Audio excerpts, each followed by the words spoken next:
Good morning, all of you. This is Dr. Maheboob from the Department of CSC. Uh, Today, we'll start the software engineering, introduction to the software engineering. So, what is the software engineering means? So, it is one of the branch of the engineering. So, it consists of the two words, that is software and the engineering. So, software means it is the collection of the integrated programs, and engineering means the way of systematic approach, okay, for doing the things. So, software engineering is what? For the development of the software, we need to do the systematic approach, that is called as the software engineering. So it is the software is what? It's a collection of set of programs. So in this software is classified into the two types, that is generic and the custom. So generic software means what? Uh, which is sold to different customers, means for example like Word, PowerPoint, Excel, or you can say MS Word, Firefox, that all comes under the generic type of the software. Whereas the custom software like your e-commerce website like Flipkart, Amazon, and web applications all comes under the custom, means that is particularly only for the one type of the customer, that is called as the custom software. So two types of software are there, that is generic and the custom type of the software. Now as I said, engineering is what? It is the application of science and maths to solve the problems. So totally we can say software engineering is the process of designing and building the software product, right? uh, that serves as a particular purpose and finds a cost effective solution to your problems. So we are having, based on that, previously in the when we started the this software development in the early 90s, then some of the crisis is there. So what is the meaning of software crisis? I'll tell you. That is, in early days of computing science, for the difficulty of useful for writing useful and efficient programming the required time. It means what? We need to develop the software without any bugs, without any errors, and some given period of time. So if that is not accomplished, then that comes under the this type of the crisis. So what are the causes are there? I will list out some of the causes for the software crisis. That is, project running over the budget. Project running over the budget means, suppose the customer giving some $1,000 for the project, but if it is taking more than that one, then that is comes under the one of the causes, that is project running over the budget. Second type is project running over time. It means what? Customer given the some 6 month duration of time or some 1 year of time to complete the software project, but if it is taking more than that time, then that is called as the project running over time. Then software was very inefficient, means if it is not working fast, then we can say this is one of the causes. And software was of low quality. Low quality means its design is not good, its UI is not good, then we can say it is also one of the causes for your software crisis. And another type of the causes is that if it didn't software doesn't meet the customer requirements. It means what? Whatever the customer said, like customer want some 7 to 8 modules, but if the design is not correct, or the coding is not correct, so we can say it is also one of the causes for your software crisis. So it didn't meet the requirements of the customer. Then, so these are the what we discussed just now. This is the just brief overview about the software crisis, that is the increasing demand, increasing complexity, taking more time for the execution, increasing the challenges, same method, same tools, same workforce. So this all comes under the software crises. So the best solution, main solution to avoid these type of the crisis is the software engineering. As I said, software engineering is so to avoid all the types of the software engineering, this software causes, whatever the various causes we discussed just now, like project running over time, project running over budget, or it is not efficient. Then to avoid all these problems, to provide a solution to all the causes for that software, then we are having a important solution for that one. We call it as the software engineering. So what is software engineering? It means it is defined as a systematic, disciplined, quantifiable approach to the development. It means what? uh, the various way, whatever the techniques we have to do, like whatever the methods we have to do, in the disciplined manner we can develop a software. And also application of the engineering to the software development means it is one of the way for the development of the software, starting from the requirements, starting from the taking the requirement from the customer, then we'll go for the analysis, then we'll go for the designing part, then we'll go for the coding part, then after that we'll go for the testing, and after we'll go for finally for the maintenance. So that is called as what? Systematic, disciplined manner. So software engineering is one of the systematic and the disciplined process to carry out the software development. So we'll see about the detail why it is required.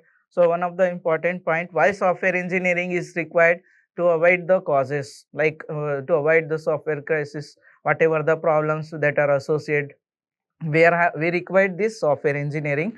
So to manage the large type of the software, for more type of the scalability, for managing the cost, and to manage the dynamic nature of the software, and for better quality management.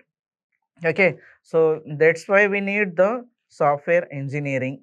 So what is the importance of this software engineering? Means to reduce the complexity, minimize the software cost, and handling the big projects, effectiveness, reliable software, and decreases the time. Means we will get the responses if we go through this software engineering process, then we'll get the less time.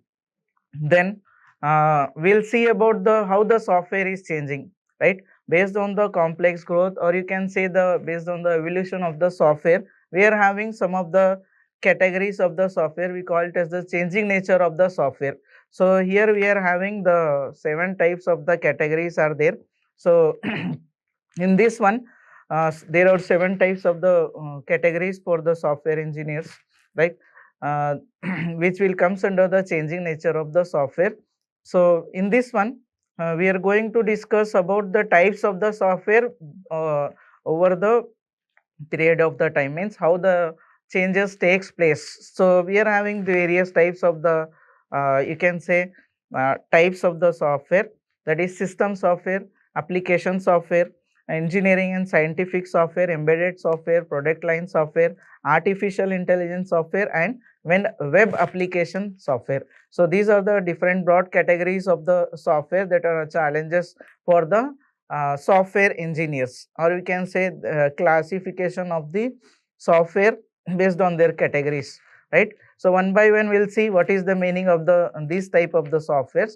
So first one is the system software. So it is the, as the name is giving, system software means it's related to the particular system, right? So this, it's a collection of programs written on the services written to the services or other program. So what is the main intention? Means to provide the service, or to provide this type of the software will provide the services to the system. So best example is what? Your operating system. It acts as a one of the system software. So it's the main purpose for this system software is to establish the communication between the user and the various type of the software, means various type of the hardware, right? So it provides the communication between the user and the system. So operating system is one of the system software which provides the communication between user and the system. Then second type of the category that is the application software. So nowadays whatever the softwares we are developing, like games or web application, that all comes under the application software. So it is consist of standalone programs that are developed for specific purpose.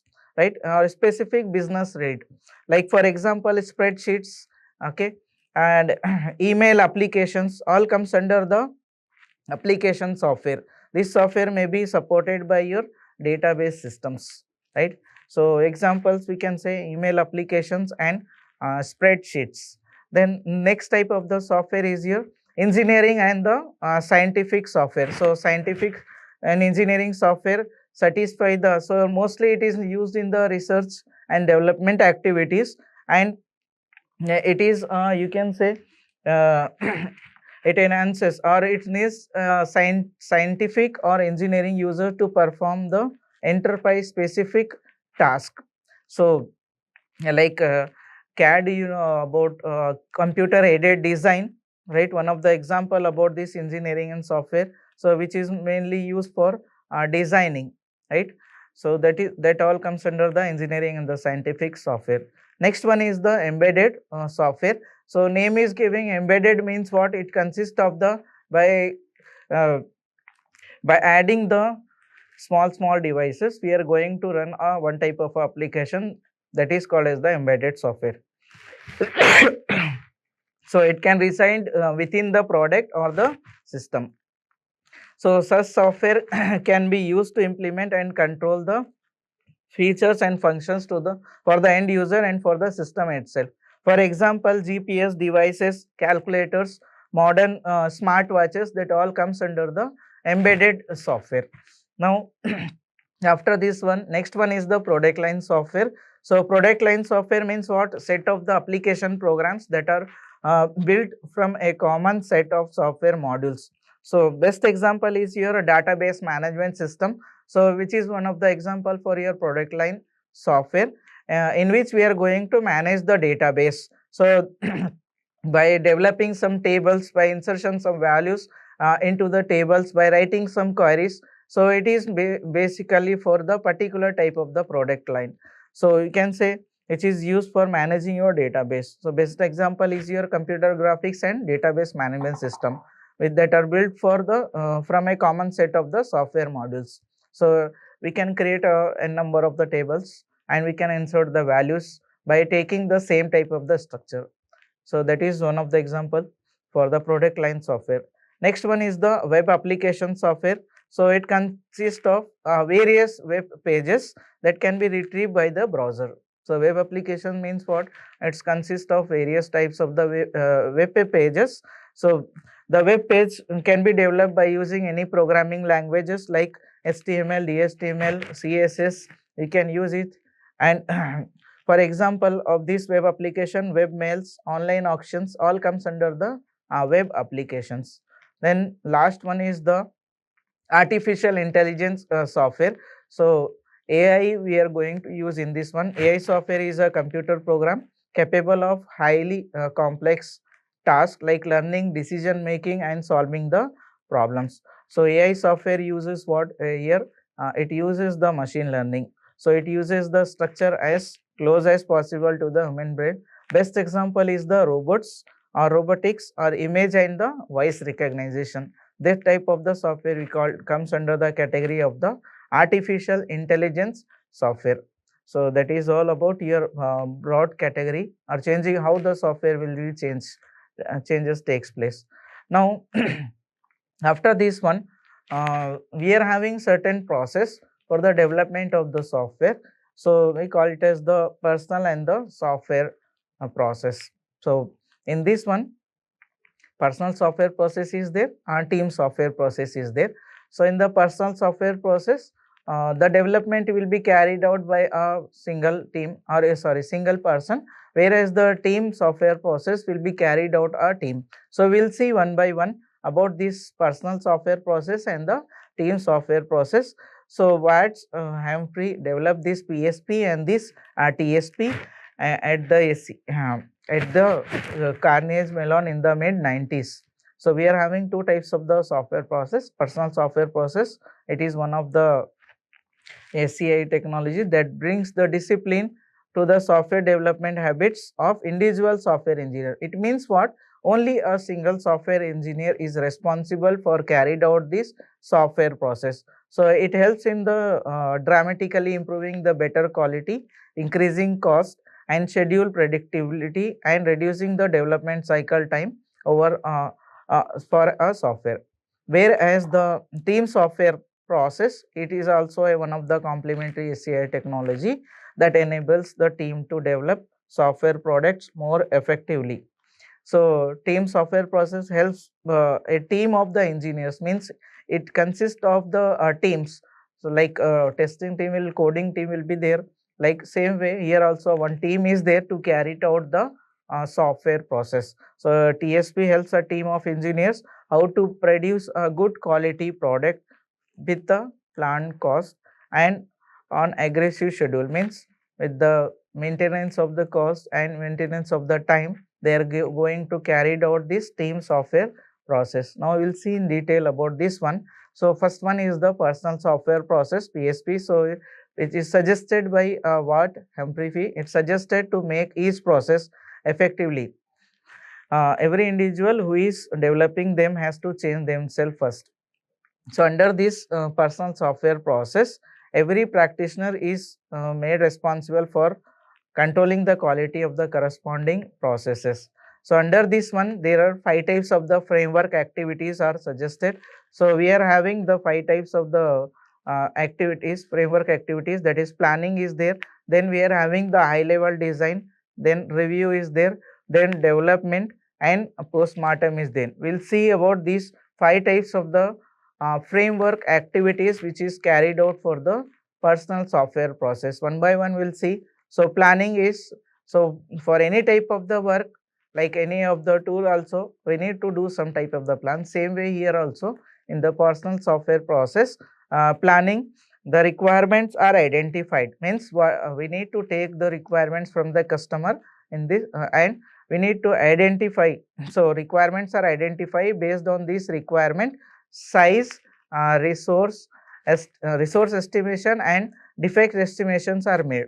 So what is the size of for the software, and what are the resources are needed, and what type of the defects can be possibility, everything will be planned in this one. So planning is done. So all metrics, so matrix means it is one of the measurement, okay, for, so all the measurements will be carried out for the coding, for the development, for the design model, or you can say from the testing we are going to do. So all metrics are arranged in the template form, that is the meaning. So development tasks are identified and project schedule is created.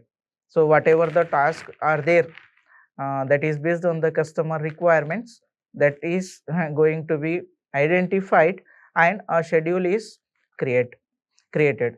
Then second type second type of the framework activity is the high level design. So after doing the planning, that is cost estimation, size of the software and defect estimation and the schedule estimation, the next one is the high level design. So in the high level design, in this one we are going to explain the architecture, means one type of the design is prepared that will be used to develop a system. So the architecture diagram represents with the or it will provide the entire system, or you can say it will give you the overview about the software. Like it will, with the help of the various architecture styles and the pattern, we are going to carry it out this high level design. So it is going to identify the what are the modules will be there, what is the usage of the components, what is the main component, and for the product. So everything will be described or everything will be designed in this one high level design. How many modules should be there, and what is the importance of the module, what is the main component or the module in this design software. So everything will be identified in this one. Then next one is the review framework activity. So as review is what, it is one of the process to verify, you can say verify the process. So same way here in personal software process, we are having the FTR, that is formal technical reviews are made for uncovering of any type of the errors. So reviews are like which consists of some members. We are going to do this reviews by conducting some review meeting. So in this one, we are going to identify the errors. Okay, we are going to identify the errors and provide the solutions. So metrics are formed for important tasks and are recorded. So here also we are going for the measurement about this, how to uncover the errors. So measurements are taken to uncover the errors. So in then next type of the framework activity is the development. So it is a most important part of the software process. In this one, under this process, under this activity, the code is generated. Means with the help of any type of your programming languages, we can develop the code or we can generate the code. So the generated code is then reviewed, modified and tested. Here also metrics are formed for important tasks and recorded. So here also measurements are taken about this coding part and the testing part. So once the coding and testing is completed, the next framework activity, that is post-mortem. So post-mortem, normally post-mortem means what?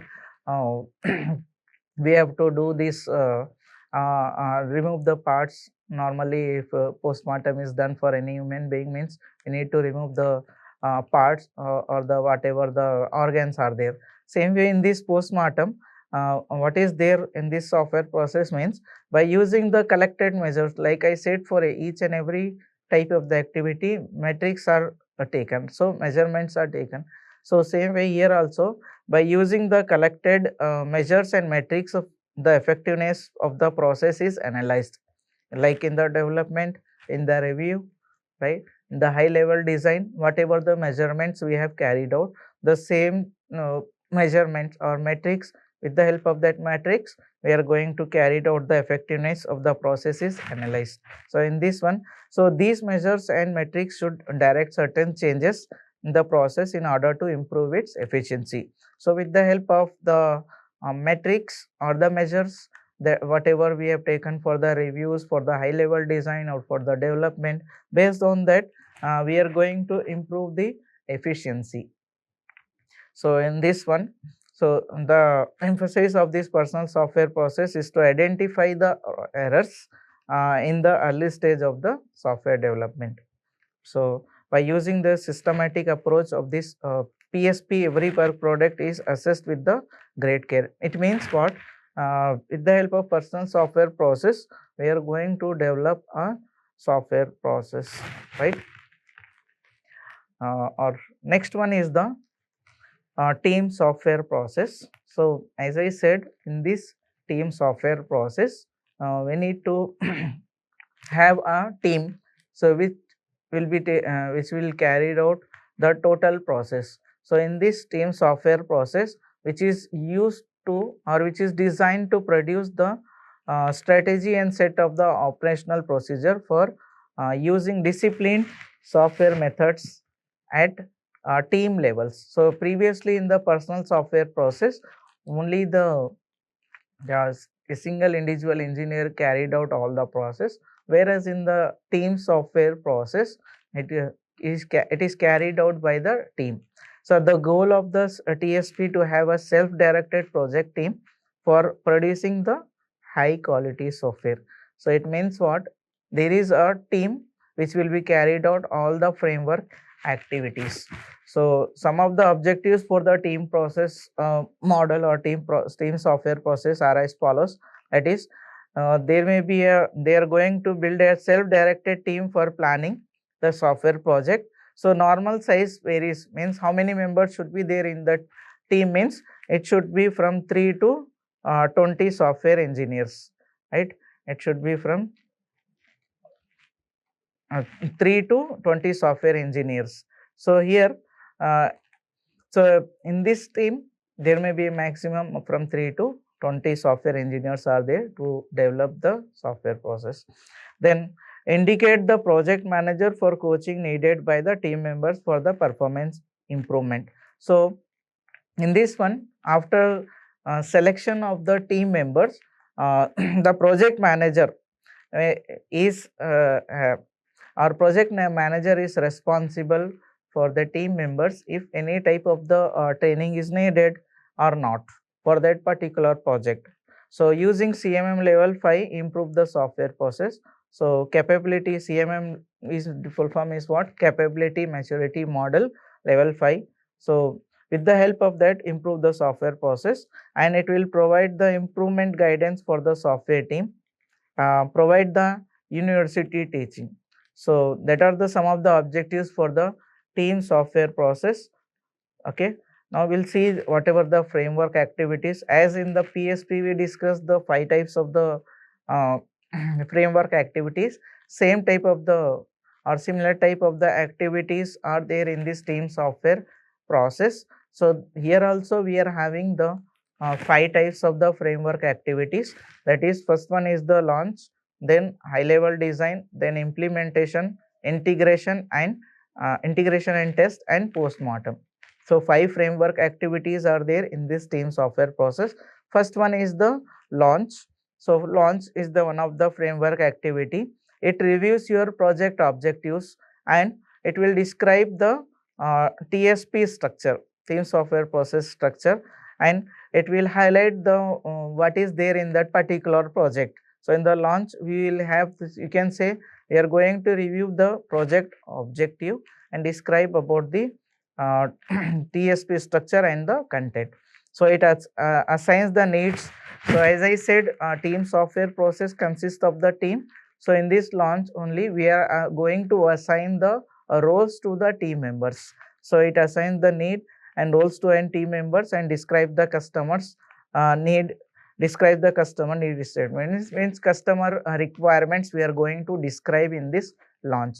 So 3 points are here important, that is assigning of the roles to the team members and highlighting the objectives of the project and describing the customer requirements. So in the launch the framework activity we are going to do these things. Then second one is the high level design. So in this previously in personal software process also we discussed about the designing part, where we are going to describe the structure of the software, hence how many components should be there or how many modules should be there. With the help of the various architectural styles and patterns we are going to carry out this framework activity. So in this high level design, it creates a high level design, specify the design, inspect the design and develop the integration plan, means how the modules can be integrated, right? So in this we are going to carry it out. Then next one is the implementation part. So in the implementation part we are going to implement the modules and the function. So previously in the personal software process also we discuss about the coding generation like that. So here also we are going to do the same thing. So in the after the implementation part, that is by the completion, after the completion of the coding part in the implementation, we are going for the integration, means all the modules are integrated and the tested. So in the integration and testing, testing builds and integrating the system is done, means we are going to check the functionality of the software, working nature of the software, right? So we are going to carry out this framework activity once the coding is completed. The next and final framework activity is the post-mortem. So post-mortem we discuss in the PSP also, like we are going to do the analysis based on the measurement taken, like in the designing phase, in the implementation phase, in the testing phase. Same way here also it will write the cycle report and produces peer and team review. Okay, so after doing all the types of the framework activities, there is one type of the review will be done in this one, and report is generated. So in TSP there is a great use of script standards and forms. So here in this process, in team software process, after doing each and every type of the framework activity, a document is prepared or a document is maintained. So that's why it is great use of script standards and the forms. So these documents help the team to seek guidance in their work and improve the overall quality of your software product. That's why team software process is also one of the important part for the carry out for the software development. Now, so next one is that is SDLC, which is the important part for the development of your software. So SDLC refers to the software development life cycle. So in this one, we are going to describe about the how to develop a software. So SDLC refers to what software development life cycle, which is used for development of the software. So for any type of the software, either the small software or the large software, we need the software development life cycle.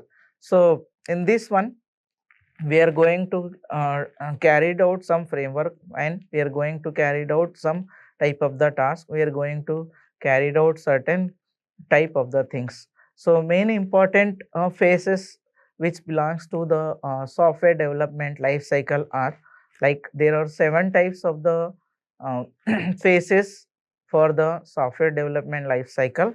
That is requirement gathering, analysis, design, implementation, testing, deployment and maintenance.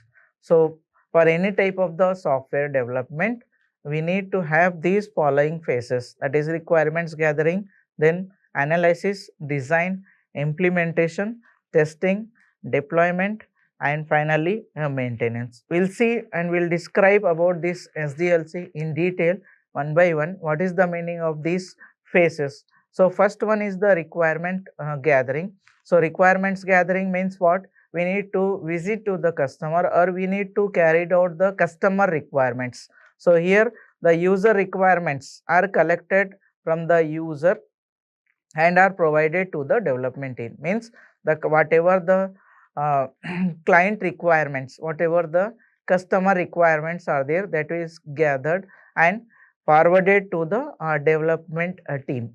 So in the requirements gathering, we need to visit to the client, or client visit to the company, and he or she will give the his requirement. Okay.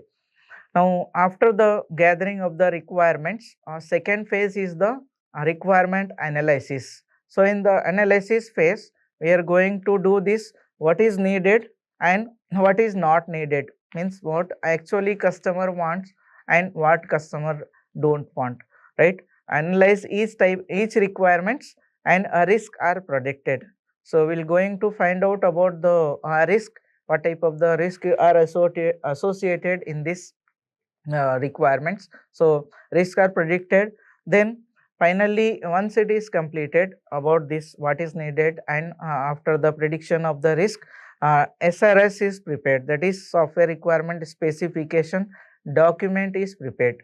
So once we complete this requirement analysis, one SRS document is there which will describe about the project. Okay, what is the importance of the project, what it contains, each and every detail will be there in the SRS. We'll discuss about this SRS more in the requirement engineering in the next part. So now we'll discuss about the third phase in the SDLC, that is the design. So in this design, one of the structure, you can say one of the architecture is prepared. Okay, so based on the requirements, after the analysis, we make a design showing how the flow of process should happen. So here we are going to have these 2 types of the design. One architecture is presented, or one structure is presented. So there are 2 types of the design are there, that is high level design and low level design. So in the high level design, it will gives the architecture of your software products. Low level design describe how how each and every feature in the software product should work, right? Like what is the need of the module, what is the need of the component, what the component contains, everything will be described in this low level design. Now After the design means after the taking requirement, after doing the analysis, we'll move to the one of the structure or architecture is prepared, that comes under the design. So once the design is completed, the next phase is what? That is the coding part. So we call it as the development. So in this development, we are going to start writing the programs or writing the code for that particular software. Okay, so one of the important part of the software development life cycle, by using any type of the programming language, either C++, Python, Java, C, or any type of the programming language, we can write the code or generation of the code will be done in this development, right? So nowadays automatic code generation is also there. So with the help of that also we can generate the code, or manually we can write the code. So here the code writing of the code for the software product is done. So development phase is the implementation of your design, means once the design is completed, here the code is generated and the implementation will be done, right? So next phase is the software testing. So testing refers to checking the or you can say verification and validation of your requirements.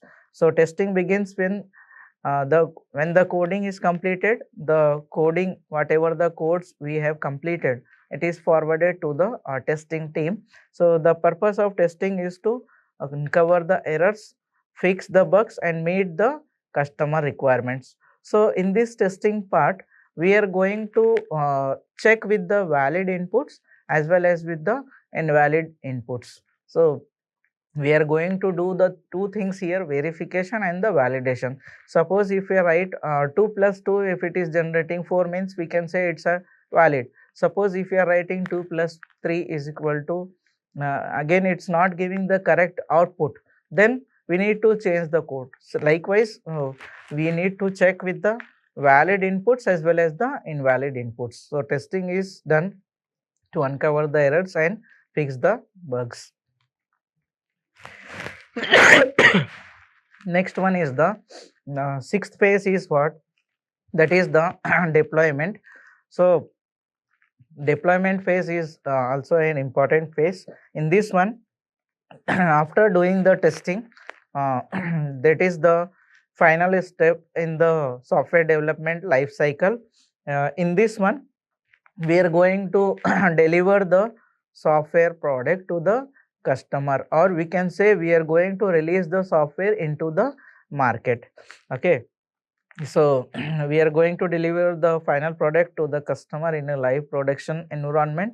After that one, the product is ready for the customers to use it, or we can say if the company is developing any software, they are going to release some type of some versions of the software. So that will be carried out in the deployment. So in this, we are going to deliver the software to the customer or the clients, or we are going to release the software into the market. That is all about your deployment. Last one is once the deployment is done, or after delivery of the software to the customer is done, the final phase is the maintenance phase. So in this one, there will be a, you can say, a contract between a company and the customer for 1 year or 2 year for maintenance of the software. So here the user start using the software, and if any types of the issues, bugs, defects or problems are there, the maintenance team will be there. They are going to handle that type of the issues, bugs or problems, right? Those problems are solved and fixes in this phase. So that is all about your software development life cycle. So that is all about for this today's session. In the next class, we are going to discuss about the various types of the software process models, means how to carry it out. Like we discuss about the software development life cycle. So here we are having some type of the process models. In the next session, we'll discuss about the waterfall model, increment process model. What is the meaning of the increment process model? In this one, two models are there. that is a rapid application development model and incremental model. Then we have the evolutionary process model, that is prototyping model, spiral model and concurrent development model, and finally we have the unified software process, right? So that is all about the a list of the process model. So that is that is all for this today's session. In the next class we'll discuss these topics. Thank you.